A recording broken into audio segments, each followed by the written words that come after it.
మేన్ రాశి వారికి ఈ వారం చాలా అనుకూలంగా ఉందని చెప్పచ్చు. ద్వితీయ లాభాధిపతి కుజుడు పంచమంలో ఉన్నారు. మేన్ రాశిలో బుధుడు, శుక్రుడు, శని, రాహులు, తృతీయంలో గురువు. విదేశీ వ్యవహారాలకు సంబంధించి వీరికి సానుకూల పడుతుంది. కొత్తగా వ్యాపారం ప్రారంభిద్దాం అనుకునే వాళ్ళకి కొంతకాలం ఆలోచించి నిర్ణయాలు తీసుకుని ముందుకు వెళ్ళండి. వ్యాపార పరంగా వీరికి చాలా అనుకూలంగా ఉంటుంది. ఉద్యోగంలో చిన్న చిన్న ఇబ్బందులు అనేవి ఏర్పడతాయి. స్థానచలనం అనేది ఏర్పడుతుంది. ఉద్యోగం మారాల్సిన పరిస్థితి లేదా ఉద్యోగం పోయే పరిస్థితి గోచరిస్తుంది. ఇది అందరికీ కాదండి, కొంతమందికి మటుకే. ఎందుకంటే మెయిన్ రాశుల వారికి ఏలినాడ్స్ అని కొంతమందికి బాగుంటుంది, కొంతమందికి ఇబ్బంది పెడుతుంది. అది వారి వ్యక్తిగత జాతకాన్ని బట్టి ఉంటుంది.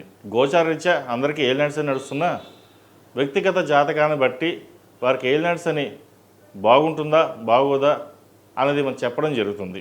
కాబట్టి వారి వ్యక్తిగత జాతక పరిశీలన చేసుకున్న తర్వాత అప్పుడు ఉద్యోగం మారాలన్నా వ్యాపారం చేయాలన్నా అప్పుడు నిర్ణయాలు తీసుకోండి. అలాగే బంధువర్గంలో చిన్నపాటి విభేదాలు రావచ్చు, మనస్పర్ధలు రావచ్చు.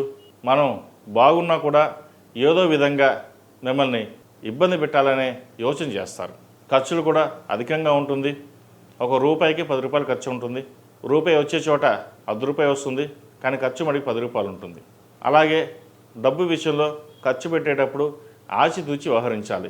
ఏదేమైనా సరే వ్యాపార పరంగా ఉద్యోగపరంగా మీకు మీరుగానే చూసుకోవాలి. ఎవరి మీదైనా సరే వాళ్ళు చూస్తారులే అని చెప్పేసి వాళ్ళ మీద పెట్టి వెళ్ళకూడదు. అది మంచి అవ్వచ్చు లేదా చెడు అవ్వచ్చు. మనం ఒకరు నిందించాల్సిన అవసరం లేదు. మీకున్న ధైర్య సాహసాలతో మీరు ముందుకు వెళ్ళండి. మంచి ఫలితాలు సంప్రాప్తిస్తాయి.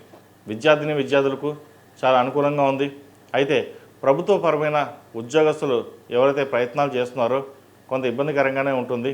ఈ రాశిలో నిర్మించిన స్త్రీలకు వృత్తి ఉద్యోగాల పరంగా వ్యాపార పరంగా సానుకూల పరిస్థితులు గోచరిస్తున్నప్పటికీ ధనాన్ని అధికంగా ఖర్చు చేస్తారు.